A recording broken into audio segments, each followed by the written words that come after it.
The warning alarm pierced through the quiet morning on New Haven Colony.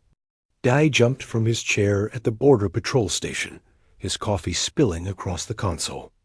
His screens flashed red as an unidentified ship entered their airspace. It was small, barely larger than a personal shuttle, and it was falling apart. "This is New Haven Border Control." They spoke into his communicator. "Unknown vessel. Identify yourself." Static crackled back at him. Then a voice, broken and desperate, spoke in heavily accented Galactic Common. "Please ... help. 2 passengers. Need landing." They watched his screens as the shuttle wobbled through the atmosphere. Pieces of metal were breaking off from its hull. Black smoke trailed behind it like a dying comet. He quickly cleared the main landing pad and guided the ship down. It crashed more than landed, scraping across the metal platform before finally stopping. Sparks flew from its damaged engines. Within minutes, a small crowd had gathered. New Haven was a farming colony on the edge of human space, and excitement was rare. Colonists whispered to each other as they watched the shuttle's door. It took 3 attempts before the hatch finally opened with a grinding sound. 2 figures stumbled out into the morning light. The first was a woman, tall and thin, with skin that seemed to shimmer like crystal under the sun. She was Velian, Day realized. He had seen pictures of them in his training materials. The Velians were known across the galaxy as one of the most advanced and civilized species. But this woman looked nothing like the proud, elegant beings from those pictures. She was covered in dirt and bruises. Her crystalline skin, which should have been bright and beautiful, was dull and cracked. Behind her came a younger Velian, barely a teenager. She had the same crystalline features as the woman, but looked even more frightened. The girl clutched something small to her chest and pressed herself against the older woman's side. The woman took 2 shaky steps forward and then fell to her knees. The crowd gasped. She looked up at the humans surrounding her, and tears began streaming down her face. "Please," she said in broken Galactic Common. "We ran away. Please let us in. They will kill us. Please." Day stood frozen. In all his years of border patrol training, nobody had ever taught him what to do in a situation like this.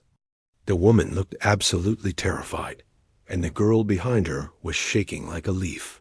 "Someone get Myra," they shouted to the crowd. "And find Juan. We need a medic." The colony administrator, Mira, arrived quickly. She was a middle-aged woman with kind eyes and gray streaks in her black hair. She had led New Haven for 5 years and was respected by everyone. Mira took one look at the 2 refugees and made a decision that would change everything. "Of course you can stay," Mira said firmly. She walked forward and gently helped the woman to her feet. "Let's get you both to medical. You're safe now." The Velian woman's eyes went wide with shock. You will let us stay?" "Just like that?" "Just like that," Myra confirmed. "Come on, can you walk?" The crowd parted as Mira led the 2 aliens toward the medical center. Some colonists smiled with approval. Others looked worried and uncertain. They heard Farmer Yun mutter behind him. "Are we sure about this? The Velians are powerful. What if we're getting involved in something dangerous?" "They're hurt and scared," someone else replied.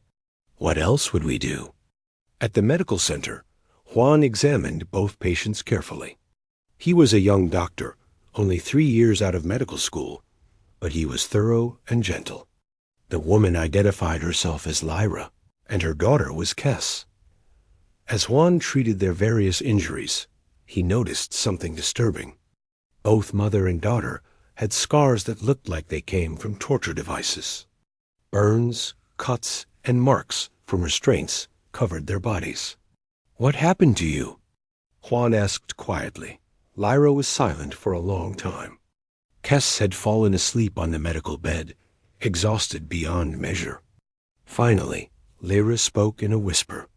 My husband, she began, her voice breaking. His name was Dren. He was a scientist. A good man. He discovered something terrible about our government. About what they do to people like us. People like you? Mira asked. She had stayed in the medical room, wanting to understand the situation. Lower caste, Lara explained. In Velian society, there are levels. Some people matter. Others do not. My husband discovered that the Empire was taking children from lower caste families. For experiments. Genetic experiments. Horrible things. Juan's hands stopped moving. Children? Lyra nodded, fresh tears flowing. He tried to expose the truth. He gathered evidence. He was going to present it to the Galactic Council. But they found out. They called him a traitor. They executed him in public. Kess and I were supposed to die too, but we escaped. We stole that shuttle and ran. We have been running for weeks. She reached over and carefully pulled something from Kess's sleeping hand. It was a small data chip, scratched and dirty, but intact. This is the evidence my husband gathered, Lara said. It is why they want us dead. If this information spreads, the Velian Empire's reputation will be destroyed. They will do anything to silence us. Myra took the chip carefully. We'll keep you safe. Both of you. I promise. Lyra looked at her with confusion. But why? You do not know us. We are aliens. We bring danger to your colony. In Velian society, no one helps outsiders. It is not practical. Why would you risk yourselves for strangers? Mira smiled sadly. Because you asked for help. Because you need it. That's enough. It makes no sense, Lyra whispered. Maybe not, Myra agreed. But it's what we do. As night fell on New Haven, Lyra and Kess slept peacefully for the first time in weeks. They had full stomachs, clean clothes, and soft beds. Outside the medical center, Mira called an emergency meeting with the Colony Council. She explained everything Lyra had told them and showed them the data chip. We need to decide what to do, Mira said to the gathered leaders. But I want to be clear about my position. I'm not sending them back. We don't abandon people who come to us for help. Council member Jin, the head of security, looked troubled. The Velian Empire will come looking for them. They have warships. We're just a farming colony. I know the risks, Myra said. But I also know who we are. We're humans. We don't look away when someone needs help just because it's inconvenient or dangerous. The council talked late into the night. Outside, the stars shone bright and cold.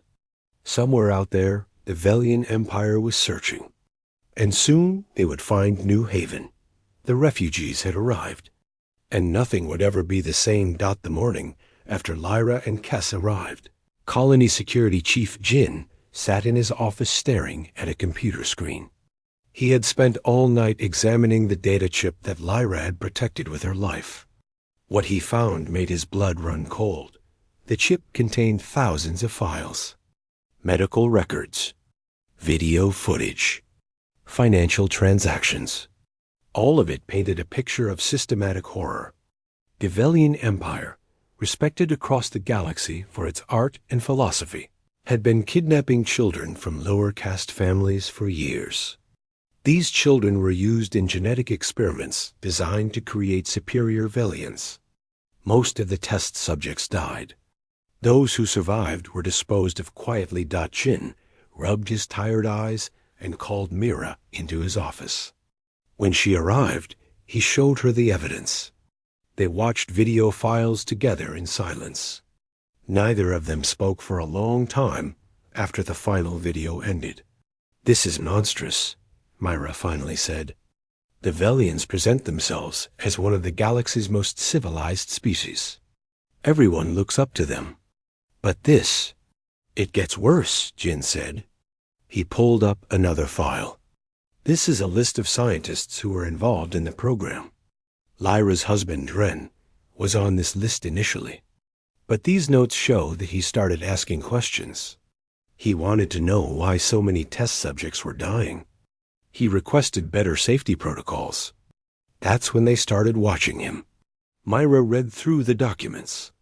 He figured out what was really happening. So he started secretly copying files, building evidence. And they caught him, Jin finished. They made an example of him. Public execution for treason. It was meant to scare anyone else from speaking up. A knock at the door interrupted them. Lyra entered hesitantly. She had slept for 12 hours and looked much better, though her eyes still carried deep sadness. "I heard you were examining the data," Lyra said. "I wanted to explain more about what happened, about what my husband discovered." Myra gestured to a chair. "Please sit. We want to understand everything." Lyra sat down slowly, as if her body still hurt everywhere. "In Velian society, we have a caste system. It is old, thousands of years old. Your caste determines everything about your life. Where you can live, what jobs you can have, who you can marry. The highest castes have all the power. The lowest castes have nothing. Like a class system," Jin said. "Worse than that," Lyra corrected. "In a class system, you can sometimes move up or down. In our caste system, you are born into your place and you die there. My family was lower caste. Dren's family too. We were fortunate to receive education because Dren was brilliant. He became a scientist working for the Empire. That was unusual for someone of our caste." She paused, collecting her thoughts. "The experiments started about 10 years ago. The high caste leaders wanted to improve Velian genetics, make us stronger, smarter, live longer. But they needed test subjects. They could not use high caste children. So they used ours. Children from families who could not fight back. Families who would not be believed if they complained." "How many children?" Myra asked quietly. "Thousands," Lyra whispered. "Over 10 years, thousands of children disappeared. Parents were told their children had been selected for special schools, or that they had died in accidents. But really, they were taken to secret facilities. Most died within months. The genetic modifications were too extreme. Their bodies could not handle it." Jin felt sick. "And your husband discovered this?" "He worked at one of the facilities," Lyra explained. "At first, he was told they were treating sick children, helping them. But Dren was observant. He noticed patterns. Children who came from lower castes. Children who seemed healthy when they arrived, but deteriorated rapidly. He started investigating on his own, copying files, recording conversations. It took him 2 years to gather all the evidence on that data chip. Why didn't he go to the authorities?" Myra asked. Lyra laughed bitterly. "The authorities? They were running the program. The Velian government, the military, the scientific establishment, they were all involved. That's why Dren wanted to go to the Galactic Council. He hoped that outside pressure would force change. But they found out before he could," Jin said. Lyra nodded. "Someone betrayed him. I still don't know who. One morning, soldiers came to our home. They arrested Dren in front of Kess and me. They announced that he was a traitor who had stolen classified information. His trial lasted 1 day. They executed him the next morning in the central square. Kess and I were supposed to be arrested too, but a friend warned us. We ran. The friend who helped you escape?" Myra asked. "He was another scientist, lower caste like us. He gave us the shuttle and told us to run to human space. He said humans were different, that you help refugees even when other species turn them away." Lyra looked at them with wonder in her eyes. "I did not believe him. I thought it was foolish to hope. But I was wrong. You really are different." Outside Jin's office, Footsteps approached rapidly. The door burst open, and Day ran in, breathing hard. "We have a problem," Day announced. "A big problem. A Velian warship just entered the system.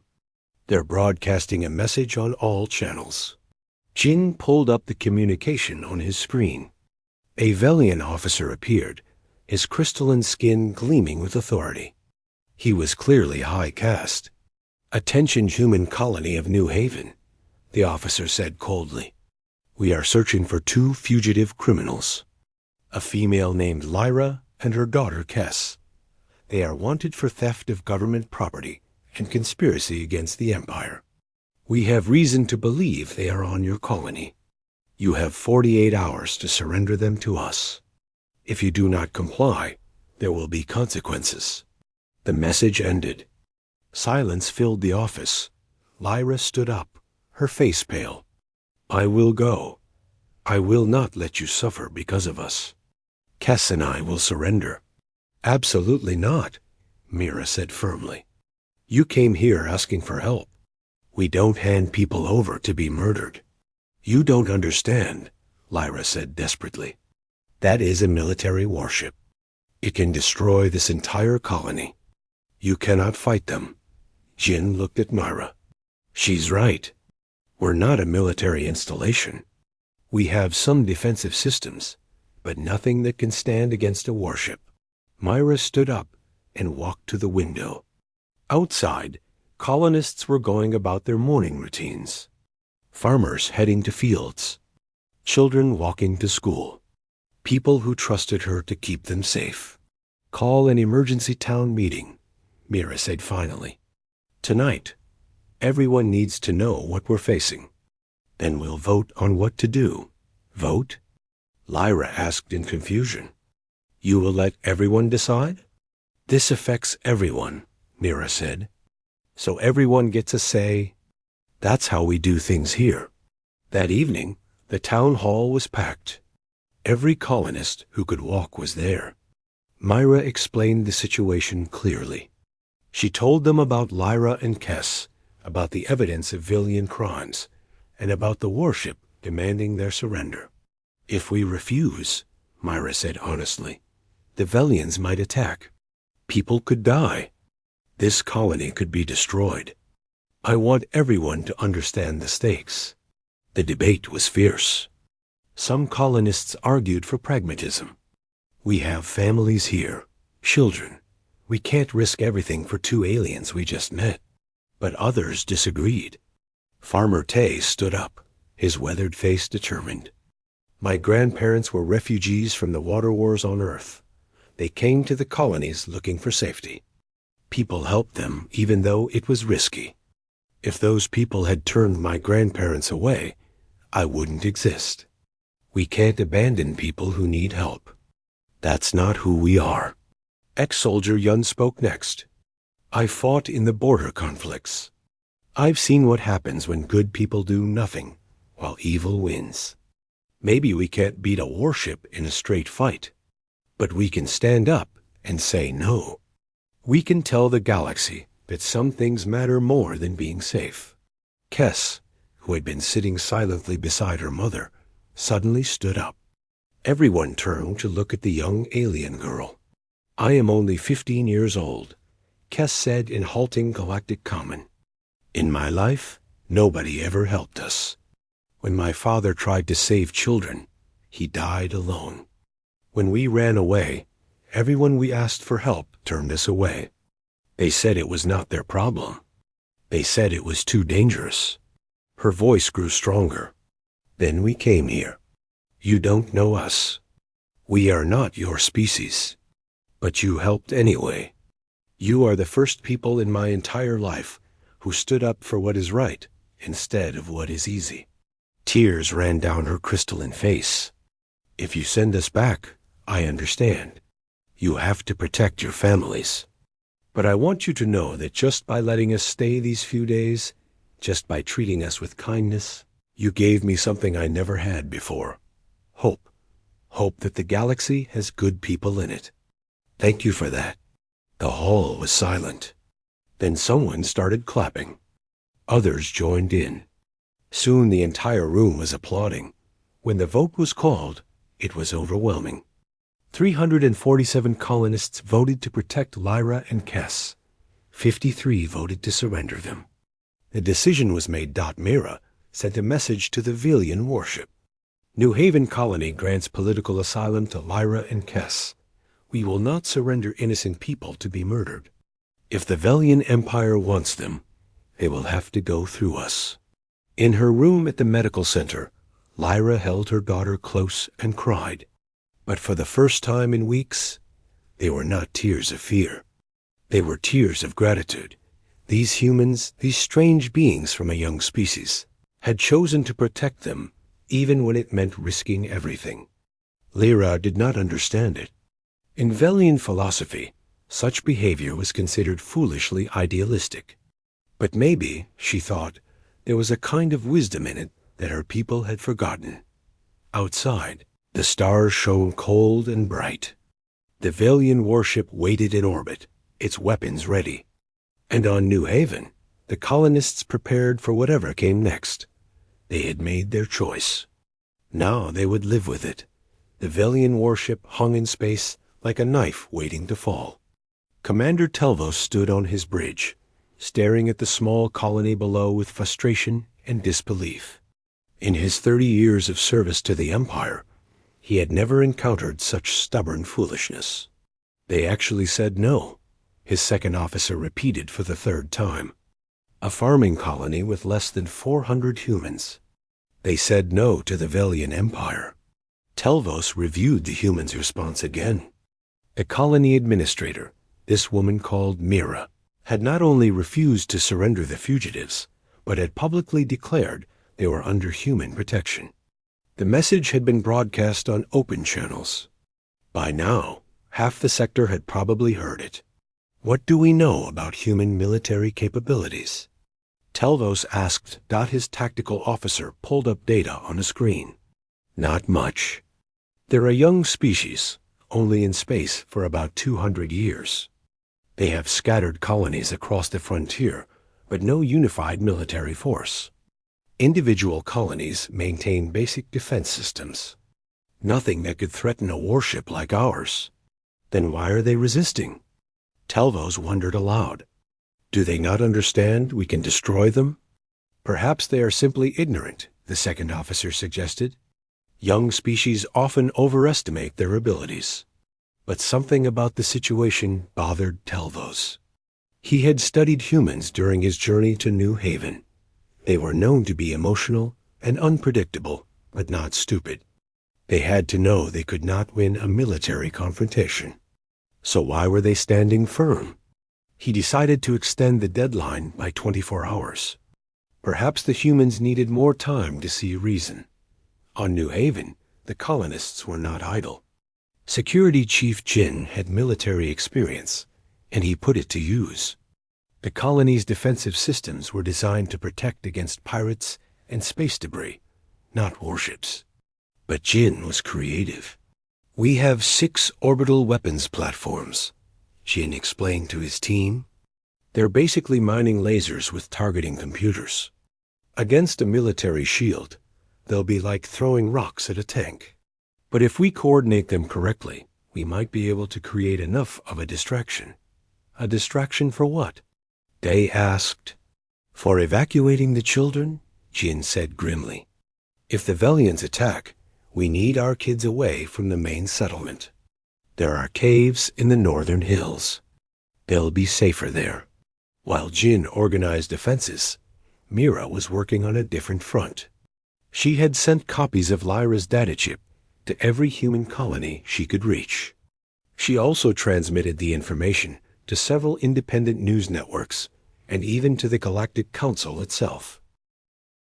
If we're going to die for this, Mira explained to her assistant Nari, then the galaxy needs to know why. The truth about what the Velians have done needs to spread. Maybe it will make our deaths mean something. Lyra watched all these preparations with growing horror. They are going to fight for us, she said to Juan, who was teaching her basic medical skills to help if casualties occurred. They are actually going to fight the Empire. That's what we do, Juan said simply.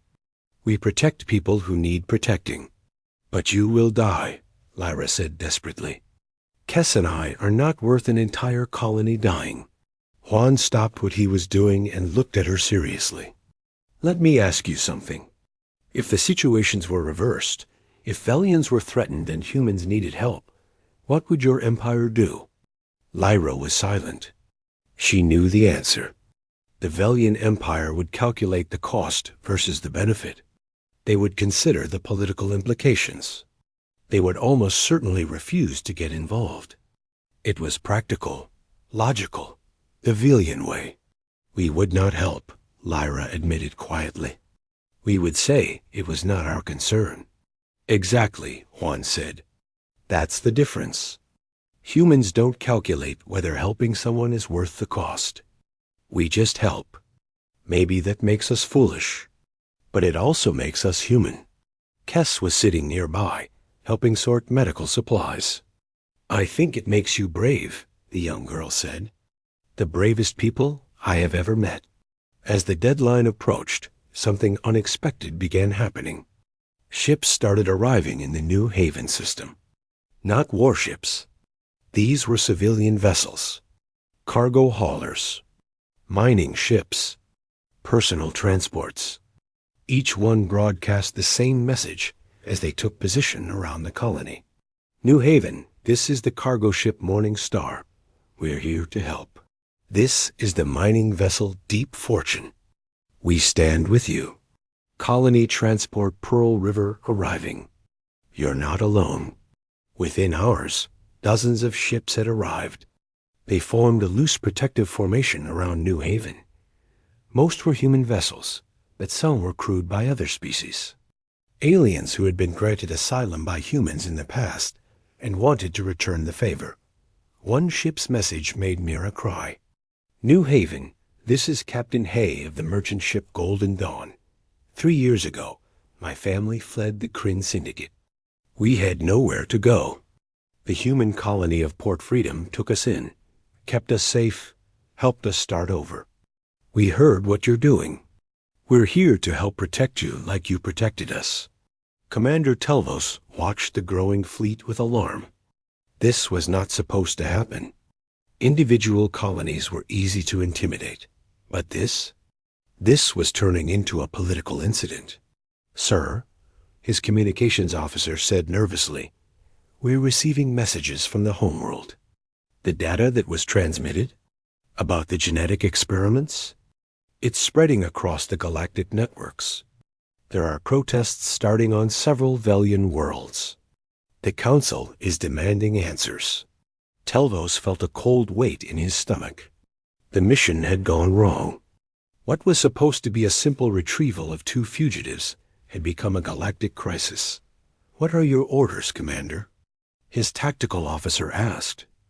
Telvos stared at the screens, showing the human colony surrounded by dozens of civilian ships. If he attacked, he would be killing civilians from multiple species. The political fallout would be immense. But if he retreated, the Empire would look weak. Before he could decide, another message came through. This one was from the Galactic Council itself. They were ordering the Velian Empire to stand down pending an investigation into the allegations in Lyra's evidence. They were also placing New Haven Colony under official council protection. We are to withdraw, Telvos announced to his crew. Return to Velian space. The council has intervened. But as his ship prepared to leave, Telvos sent one final message to New Haven. You have won this time, humans. But the Empire does not forget. This is not over. On New Haven, the colonists celebrated. Ships in orbit were broadcasting congratulations. Strangers were hugging in the streets. Myra stood in the town square, exhausted but relieved.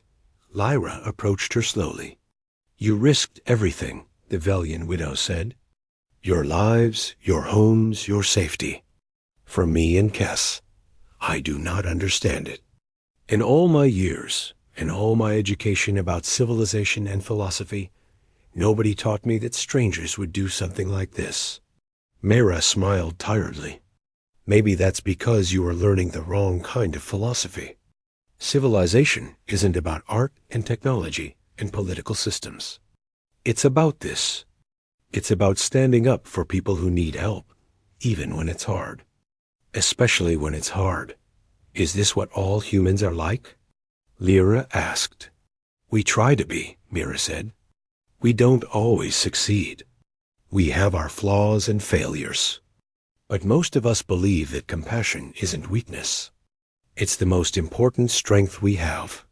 Kes came running up, her crystalline face bright with joy.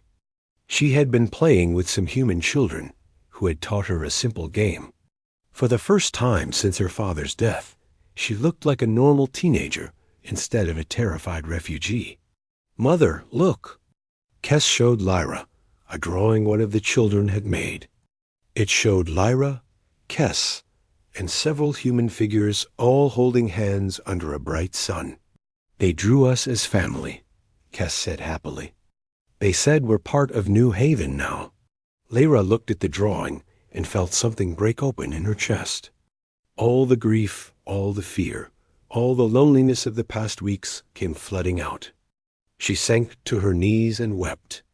But Myra and several other colonists surrounded her, their hands on her shoulders, offering silent support. When Lyra finally stopped crying, she looked up at the humans around her.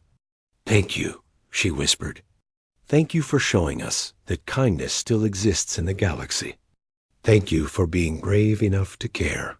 That night, as New Haven celebrated their survival, the data from Lyra's chip continued spreading across the galaxy. News organizations were running stories. Politicians were making statements.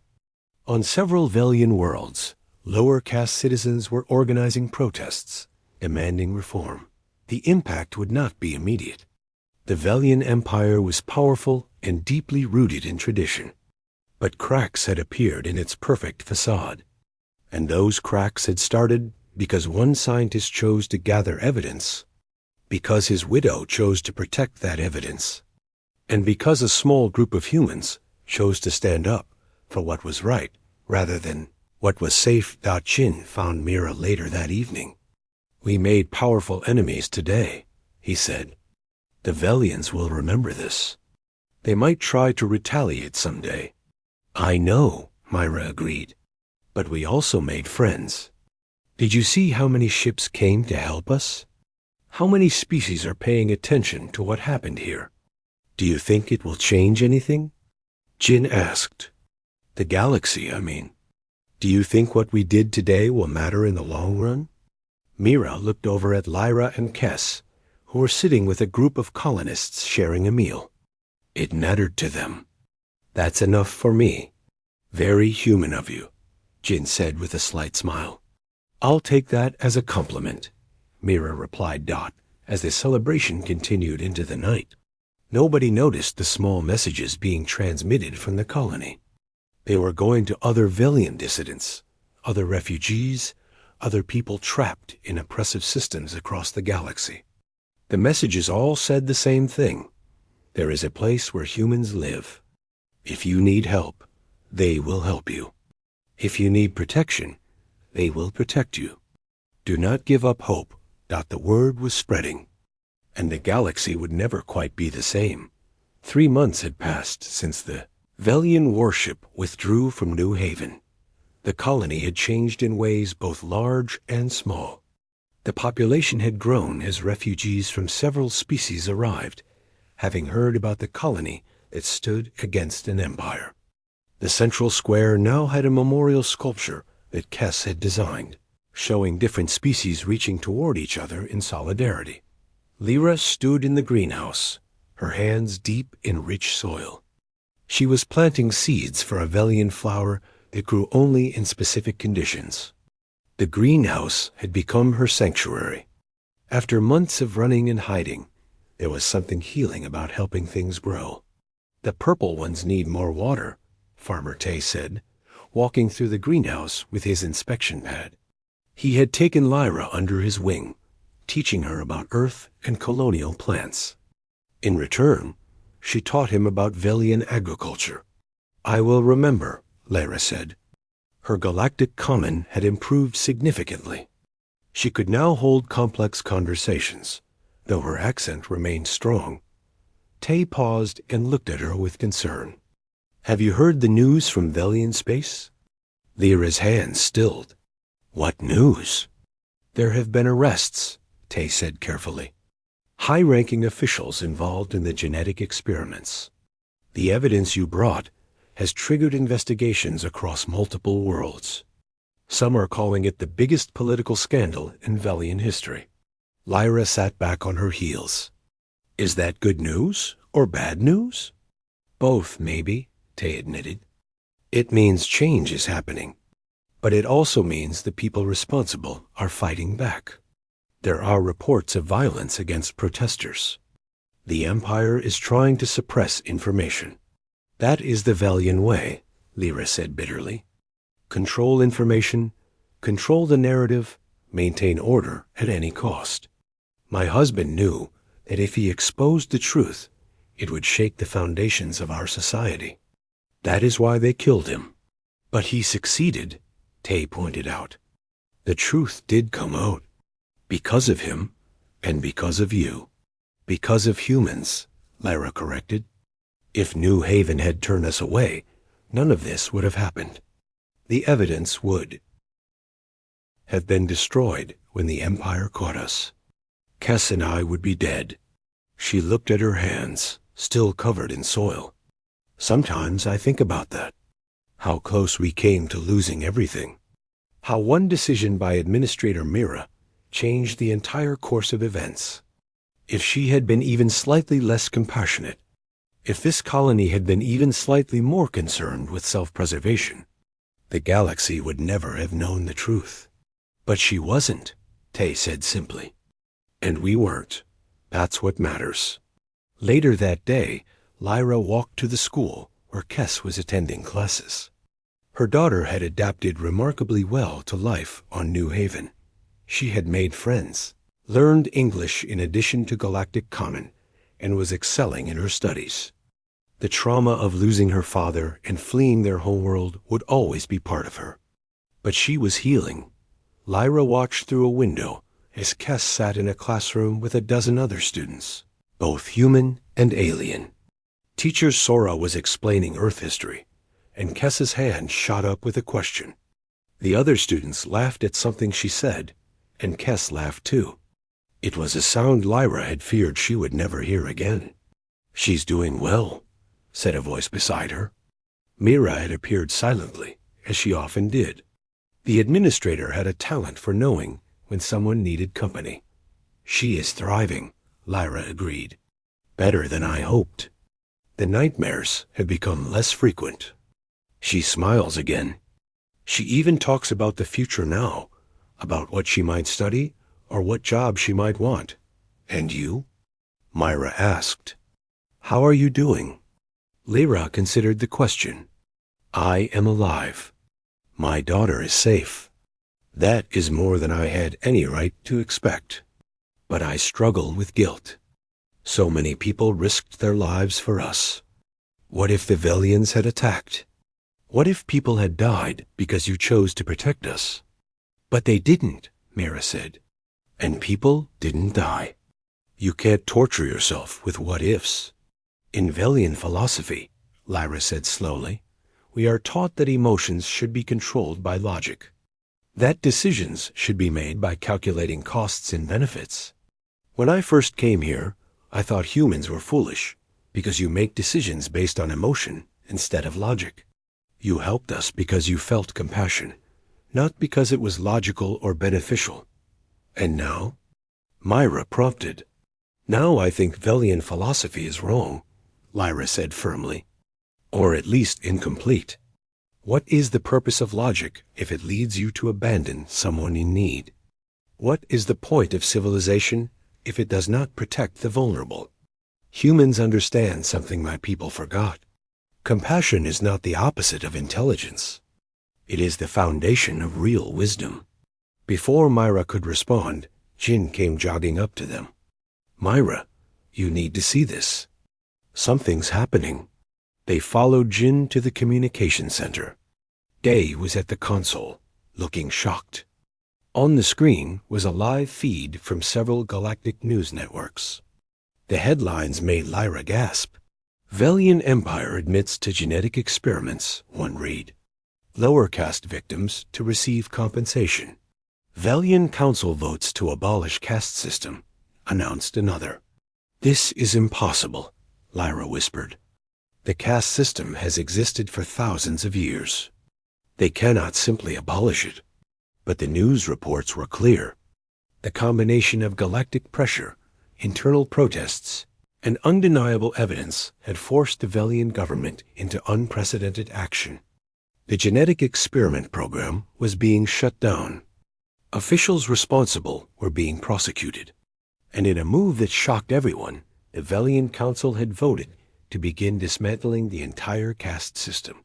It will take years, Jin said, reading through the details. Probably decades. Social change on that scale doesn't happen overnight. But they're actually doing it. Lyra sank into a chair, overwhelmed. Dren would not believe this. He hoped that exposing the truth would bring change, but he never imagined this much change. The caste system was the foundation of everything. To remove it, it means your husband's sacrifice mattered, Mira said gently. It means all of this mattered. Over the following weeks, more news came from Velian space. Some of it was encouraging. Reform movements were gaining strength, and lower caste Velians were finally having their voices heard. But some news was troubling. Conservative factions were fighting back. There had been violence. Not everyone in the Empire welcomed change.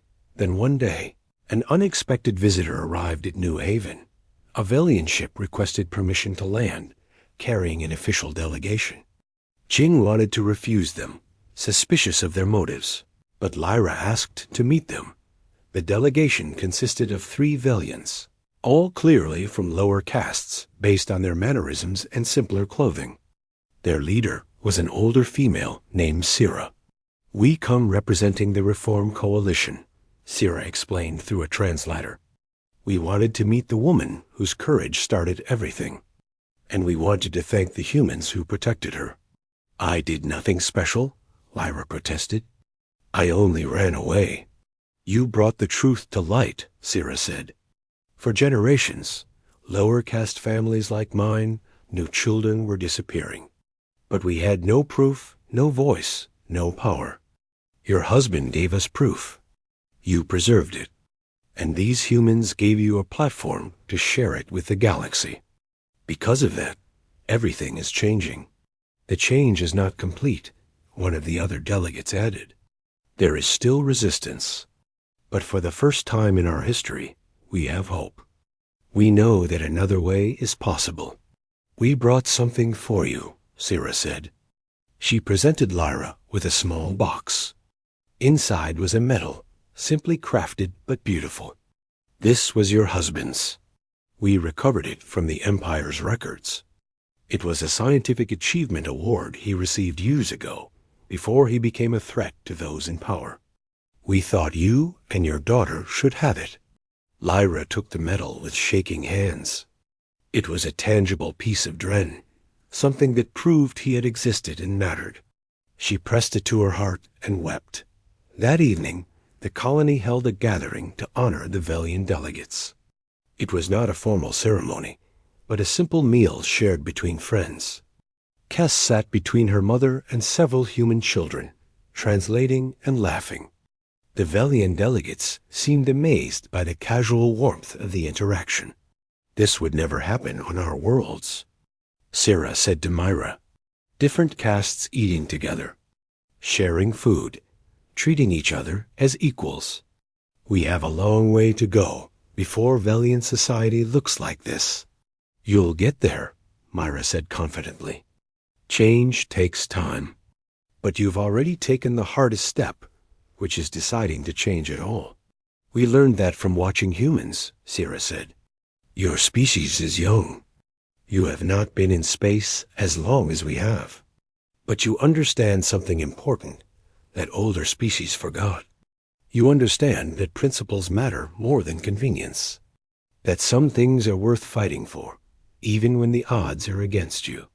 We're not perfect, Myra said honestly. Humans have done terrible things throughout our history. We've had our own wars, our own atrocities, our own failures. But we try to learn from those mistakes. We try to be better. That is all anyone can do, Sierra agreed. Before the delegates left New Haven, Sierra had a private conversation with Lyra. "We want you to come home," she said. "The Reform Coalition would be honored to have you speak at our gatherings. Your story needs to be heard by other Velians." Lyra was quiet for a long time. "I do not know if I can return. There are still people there who want me dead. And Kess, she is finally feeling safe. I cannot put her in danger again." "We understand," Sierra said. "The offer remains open whenever you are ready. But we want you to know something else. Because of what happened here, because of what humans did for you, there are other species paying attention. Other refugees who need help are being taken in. Other colonies are standing up to powerful governments when it is the right thing to do. You and New Haven started something that is spreading across the galaxy." After the delegates departed, Lyra stood looking at the stars. Myra joined her in the quiet darkness. "Do you regret coming here?" Myra asked. "Never," Lyra said immediately. "Coming to New Haven saved our lives. Not just physically, but in every way that matters. You gave us hope again. You showed us that kindness still exists. You proved that doing the right thing, even when it is hard, can make a real difference." She turned to Myra, her crystalline face serious. "But I do worry about what you risked for us. The Velian Empire still has power. They might try to retaliate someday. Are you not afraid?" "Of course I'm afraid sometimes," Myra admitted. "But fear can't be what drives our decisions. If it is, then people like you will never find safety. Children will keep disappearing. Evil will keep winning because good people are too scared to fight it." "That is very human," Lyra said with a small smile. "Foolishly brave."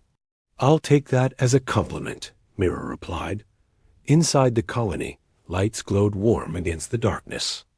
Children were being put to bed. Farmers were planting next season's crops. Scientists were conducting experiments. Teachers were preparing lessons. It was an ordinary evening in an extraordinary place. A place where a desperate widow and her daughter had arrived 3 months ago and found something they had lost. Not just safety, but family. Not just shelter, but home. Lyra looked at the colony and thought about all the people inside who had stood up for her, who had risked everything for 2 strangers from another species, who had shown her that civilization was not about advancement or power or control. It was about this, about caring for each,